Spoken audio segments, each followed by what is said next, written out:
in to this Talking Tuesday college football edition of Palmetto Sports Daily. I'm Carmine, joined by the legends on our screen. We have Kevin Bilodeau in Charleston and Rick Henry in Columbia. And guys, we might have a generational press conference moment from Clemson head coach Dabo Swinney. Absolutely sounding off and going off. You can interpret it however you want, and we'll play a couple sound bites as well. But man, what a rant that he went on, talking about basically his entire full 17 years, and then the interim would be the 18th year as the head coach of Clemson football, the highs and the lows of this program. He talked for about 12 or 13 minutes straight, and if you had a scribe in there, you would have a small, short book on the history of Dabo Swinney coaching Clemson football. It was absolutely incredible, and all that coming up because, of course, the Tigers are in a low right now at a 1-2 record after losing with a 55-yard last-second field goal to Georgia Tech at the buzzer. Devastating. And now, after being ranked 4th in the country going into this season, the Tigers, along with the Gamecocks, are completely out of the top 25. Let's listen to a little bit of Dabo Swinney going through the history of Clemson football and why he believes they'll bounce back.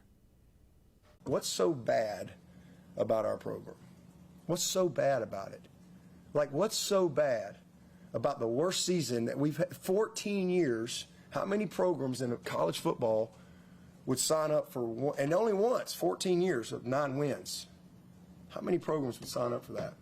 In the playoffs, we all talk about, we've been 7 times in 10 years. Who can say that? If we stink because we haven't played for the national championship since January of 20, well, I guess we stink.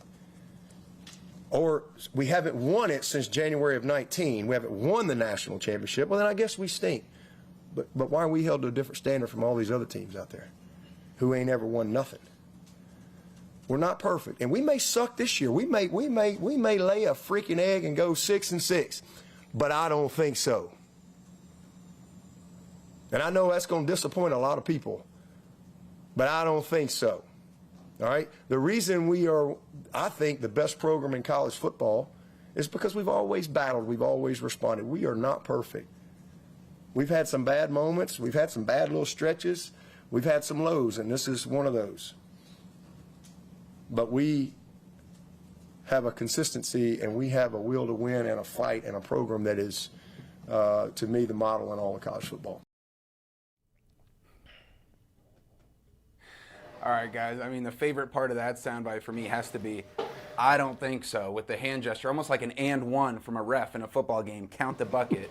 But he definitely punctuated his sentence and his whole thought there, Kevin. Your thoughts on Dabo's angle? And we also saw a little bit of this post-LSU loss where he's saying, tell us we suck, tell us Cade Klubnik stinks, tell us Garrett Riley stinks. So just a little bit of what you thought coming out of Dabo here on this awesome rant, I thought. Well, you said it, Carmine. He was saying after the LSU game, tell us we're bad, tell us we stink, tell us we can't run the ball. We're telling you, this team stinks right now. They are not good. They do not belong in the top 25. They are not one of the top 4 teams in the ACC right now. We are telling him, and he's getting upset about that. Understandably, I guess, but I don't know what else he wants. He keeps telling us, tell him you're bad. Okay, here we are. We're telling you you're bad. You can't come out with these performances against LSU. You can't keep things close like that against Georgia Tech when this offense does not look like the same offense they were running last year. The defense is giving up seemingly, I don't have the numbers, but it feels like they're not stopping people as much as they did last year. So we're telling you, they're not good right now. This is not a playoff team. This is not a team that's going to go to play for an ACC championship. This is a team that's going to go to the Independence Bowl or go to the Memphis or Nashville and play one of the bowls there. That's how this team is playing right now, Rick. Yeah, they've certainly been a big disappointment from number 4 going into the season to completely out of both major polls. They're not very good right now. Like you said, Kevin, you look at their first game, okay, they lost to LSU, a top 10 program, a program that could contend for the SEC championship, definitely a spot in the playoffs, or maybe even the national championship. Then they struggle against Troy. They have to come from behind. And then they lose to an unranked team. And, I mean, Georgia Tech took it to them right from the beginning of the game. Now, I can see where Dabo's coming from as far as like the criticism, because they have had a great run and he points out how many programs have done what they've done. But that's what happens when you establish yourself as one of the upper tier programs. Then people are going to look at you a different way. And when you don't meet up to your own standards, what you set for yourself, they're going to say, hey, Clemson is slipping. And I think Dabo sometimes maybe gets a little thin-skinned, but he has good defense. Now, how can he change the narrative? You got to go out. Just win. Just win. Everything will turn around. Right, and you guys bring up great points. Dabo is much more upset with the offense, understandably, than with the defense. He feels first-year defensive coordinator Tom Allen has done a really solid job, not a great job, very good against LSU. Troy, I think they only allowed one touchdown. The other touchdown was a pick six. And then Georgia Tech allowing 21 points to that ground and pound offense. So he's pretty happy with the defensive position, but clearly that offense has to get rolling. And Dabo is right back rolling with a second rant. He followed up this rant on all of his nearly 2 decades head coaching Clemson with another rant right afterwards saying how his foundation, his personal identity is more in Christ and Christianity than it is in being a football coach, even bringing up working somewhere else, possibly. Let's listen to this bite right here. I thrive in the battle, honestly. I have my whole life. I mean, I watched my sister-in-law die at 49 years of age in the hospital, breast cancer. I mean, listen, perspective is important. So if they want me gone, if they tired of winning, they can send me on the way, because that's all we've done is win. So if they tired of winning, we've won this league 8 out of the last 10 years. Is that not good? I'm just asking. Is that good? I don't know if that's good or not. To win your league 8 out of 10 years, to go to the playoffs 7 out of 10 years, to be in 4 national championships, win it twice. Yeah, we're a little down right now. Take your shots, but I got a long memory, in case y'all don't know. We'll be all right. We'll bounce back. This is a program built to last. Always has been. Always will be. And I would just say, if you give up on us if you don't believe in us because we've lost 2 games down to the last straight and you didn't believe in us anyway, so it don't matter. You wasn't all in anyway. If you're all in, you burn the ships, man. There ain't no exit strategy. Like, you're freaking all in. And hey, listen, I mean, if Clemson's tired of winning, they can send me on my way, but I'm gonna go somewhere else and coach. I ain't going to the beach. Hell, I'm 55. I got a long way to go. Y'all gonna have to deal with me for a while. I got a long way to go. I'm just getting going. I'm just now good enough to be a head coach. I'm just now figuring it out.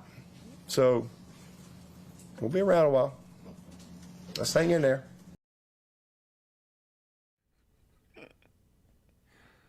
Well, if he's just now figuring it out, guys, after 2 national titles and, like he said, 8 of the last 10 conference championships, I would love to be at the stage of my career where I'm just now figuring it out. But, Rick, what do you make of, I know, like we said, this is an all-time Dabo press conference, but what do you make of him going so far as to say, if they don't want me here, I'll go somewhere else, or, he'll coach elsewhere. He's not done yet. I mean, it was somewhat unprovoked to that level, and he kind of took it there. But what do you make of those comments there? I want to ask you, Carmine, what was the question? Did someone ask him about his job security, if he was worried about it? Not from what I heard, Rick, and I have to be honest, I was listening on the IFB in the studio, so I might not have gotten the clearest picture, but to my knowledge, it wasn't about your job security or your concern of, and that was, by the way, the tail end of another 6 or so minute bite where he just kind of took the question and went on with it. So I could be wrong on that, but I'm pretty sure it wasn't directly what he was asked about. Yeah, well, I do get kind of amused when things aren't going the way that the fans want them to. The Clemson fans, especially when you look at what he's done, the 2 national championships. As a matter of fact, when the news came out that the Clemson Board of Trustees, that they had called a meeting, and some people were responding, oh, are they going to get rid of Dabo? I'm like, you got to be kidding me. Hey, it's still early in the season. They're 1-2. They're not going to fire Dabo. Kevin? No, they're definitely not going to fire Dabo. That's a ridiculous statement to bring up at this point. But Rick, I want to ask you, because you've been covering Dabo as long as I have. Do you ever remember Dabo talking about leaving Clemson and going for another job? I know there's been times where other schools have called and talked to him about this, but I don't ever remember him talking about himself maybe picking up and leaving to go somewhere else. Yeah, well, he'll make comments. It's kind of like I don't know, a kid sometimes threatening to run away from home. Remember a few years ago when he made the comment like, hey, when we start paying players, that's when I'll quit. I'll find something else to do. So he's still there, right? It kind of reminds me of that. But, yeah, you can tell he's clearly agitated. I've heard him go off on rants before, and it's kind of like, okay, Dabo, we hear you. Settle down. So, but yeah, that was some good stuff. The thing that's interesting to me, though, is that there's, one of the hot seats right now in college football is over at Alabama. Kalen DeBoer, his seat's gotten pretty hot. I know some of the fans in Alabama aren't happy with the job he's doing. And we know Dabo's got that history at Alabama, played there. We even know in his contract he's got a bigger buyout to go to Alabama than to any other school in the country. So, it's probably just a coincidence, but we start, adding these things up. Now he's talking about, maybe going to coach somewhere else. And that's a job that could be open, hypothetically, in the next year or so. So that's just something to think about. Yeah, it is. I don't expect he's going to leave anytime soon. But, yeah, that's going to wrap it up for the first segment of Palmetto Sports Daily. We'll be right back.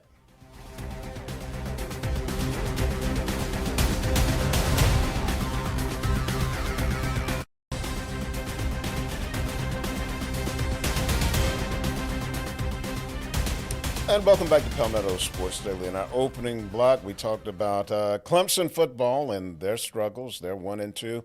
The Gamecocks are 2-1 after getting soundly whipped by Vanderbilt on Saturday night, 31-7. A key moment there. Lenore Sellers takes a hit to his head area.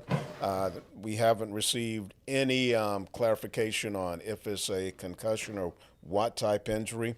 And also, he came out of the game. It was late in the second quarter. Luke Doty played the rest of the way. So now we're wondering, is Lenore's, will he be healthy enough to play Saturday at Missouri in what is now a top 25 matchup? The Gamecocks, they fell out of the AP poll. They're number 24 in the coaches poll. And Missouri is ranked 22, 23rd in the two major polls. And when asked about it today, head coach Shane Beamer said basically he's not giving up any info until he has to reveal injuries for the SEC injury report, which comes out Wednesday night. And he said if a guy, this is any position on the team, if they can't practice by Tuesday or Wednesday, then they're not going to play. And here's what Shane Beamer has to say about the importance of practice, even for the quarterbacks. Practice matters. So, yeah, quarterback position, Lenore's, when he's the starter, he's got to continue to compete and continue to be the starting quarterback. So competition is a core value of this program, and that comes down to practice. And, yes, if the game was today and Lenore's was not able to play, then, yes, Luke would be the starter. But just like every position, we've got to continue to compete, and quarterback position's no different. And those guys are doing some really good things. Air and Cutter, I mean, they're really getting better, along with all these guys on our team. Okay, now Luke Doty, the guy who's been at USC since like the LBJ administration. This is his sixth year. He already has 2 degrees. And so he's the backup quarterback now. And even he wouldn't give us any information. He did say practice was like, hey, it was like a normal practice. We were out there. So that led me to believe, okay, if it's a normal practice, then Lenore's must be running with the first team. But we'll find out Wednesday what Sellers' health status is. So until then, it's a mystery. Kevin? Yeah, I know some Gamecocks fans and members of the media are going to be upset that Beamer's not giving an update on Lenoris's status. I'm fine with it. That's why we have the injury report. There's no need for him to give an update until that injury report is due. Why give Missouri or whoever else you're playing, why give them any kind of sense of what's going on here with the quarterback situation? Why not make them get ready for Lenoris and get ready for Luke Doty or Noland or whatever quarterback is going to be getting the start? So I'm fine with that. I think some of the frustration for Gamecocks fans is why isn't Nolan ready to go? Why isn't Cutter ready to go? Why aren't they ready for snaps over a guy who, like I said, Luke Doty's been a great member of this team. He's been a great member of the community for the Gamecocks, but in his 6th year, we kind of know what he can do. And if he's the next best guy to run this offense, I would be a little bit worried. I'd rather see some of the younger guys see what they can do and see maybe a look into next year, Carmine, for once Lenoris is most likely out of there. Yeah, guys, and I was waving there to try to jump in because I was going to say a similar thing to you, Kevin, because it feels like Luke Doty is obviously the safe play because, like you said, Kevin, they know what he can do. He doesn't make that many crucial mistakes out there, but he also doesn't push the ball down the field, and he's not the most, finesse, beautiful thrower of the football, but he's a stabilizer and a leader, and he brings a lot of character to the team. I'm really interested to see let's say if Lenoris can't go, which I found interesting that Coach Beamer said Lenoris is competing for his starting job. That doesn't really seem realistic, but I guess that's, good coach speak to talk about there's still competition going on. Aaron Noland, coming over from Ohio State. And Cutter Woods, I mean, this might be overblown because he's from here in the upstate. Westside High School led them to a state title for the first one in about 65 years a couple years ago as a high school quarterback. But you guys saw when he came into the spring game, and it is just a spring game, but right away, I think it was the first play, he threw a 50-yard bomb right on the money, and then he ran in a touchdown when Lenoris was struggling with that same offense in the spring game as well. Like I said, just the spring game. But Rick, I mean, who do you think should be the next person up? Do you think it should be Doty, or should they look for another option? Well, listening to Shane, and he said this over and over before, he said the guys that they'll play on Saturday are the guys who give them the best chance of winning. And I tell fans, hey, these coaches make a lot of money. They want to continue to make the money. So, yeah, I can see where I'm not going to play a guy that maybe he can do it or a guy that I trust that he can do it.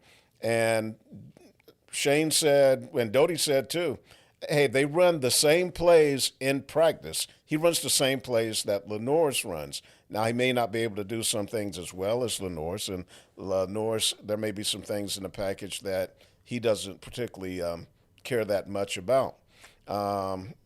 Doty, he can run. He's a good runner. He's one of the fastest guys on the team.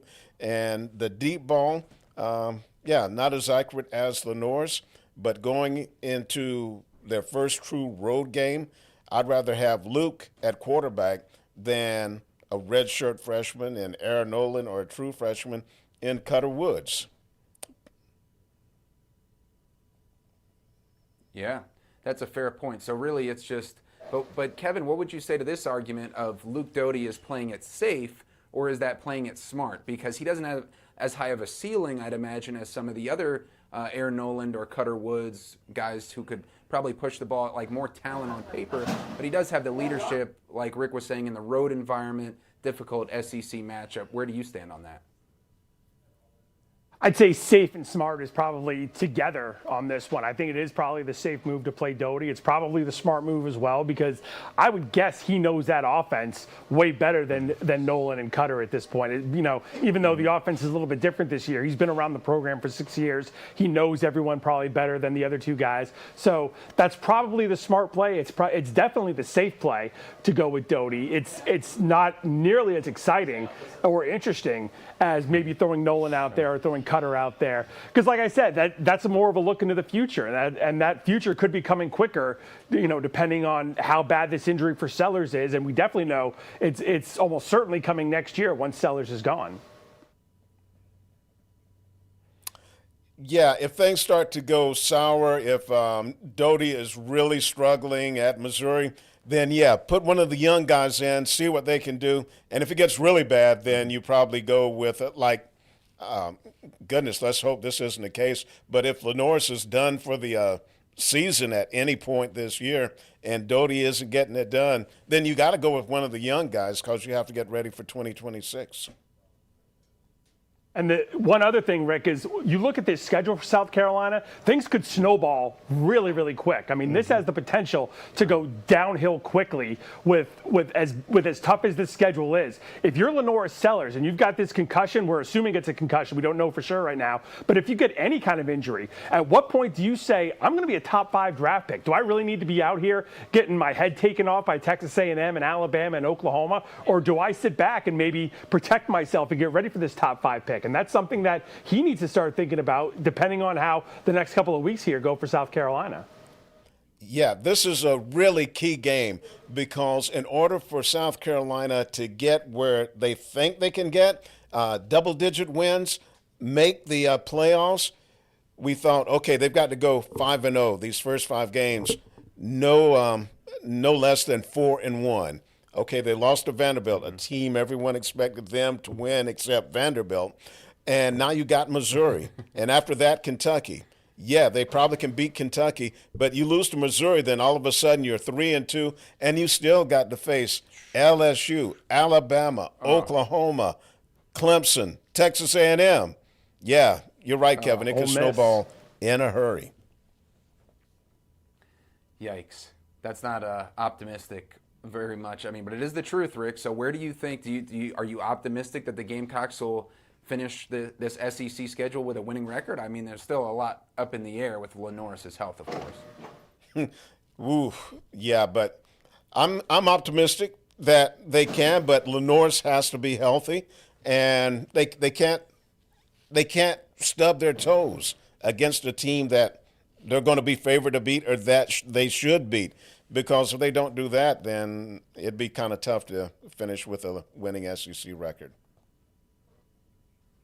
All right, that's going to do it for this segment. We'll be right back with more of Palmetto Sports Daily.